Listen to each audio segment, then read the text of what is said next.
It, Welcome to Derry, is finally out, and you're probably wondering, where should I start? What is it about? Well, this video is going to answer all those questions, but before we get into it, this is the kind of video you need to watch up to the end, save and share with your friends. Now, let's get into it.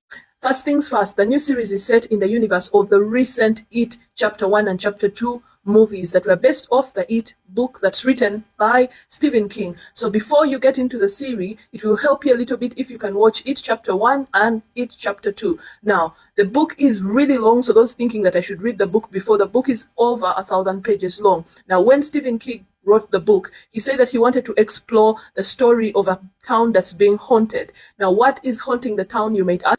The town is haunted by a monster that's usually referred to as It, because you can't really nail what it is. Most of the times the clown that's called Pennywise, the clown, is what we see when we watch the movies. So what does Pennywise do? Pennywise feeds on fear. In reality, Pennywise isn't actually that clown that we're looking at. Pennywise is an entity that you can loosely define as deadlights. Now, deadlights is a source of energy that when a human being looks at, it will do damage to you. So Pennywise isn't a physical being, but Pennywise needed a shape that is friendly to kids, because back then kids really looked up to clowns. Like when a kid sees a clown, the kid is immediately disarmed. But what Pennywise does, Pennywise is going to use his or its shape-shifting abilities to morph into the one thing that you're mostly afraid of. That is what I think makes the It movies really scary. So Pennywise needs to feed once every 27 years. The book, the kids were haunted by Pennywise in the 1950s. Then in the second part of the book, Pennywise reappears after 27 years in the 1980s. So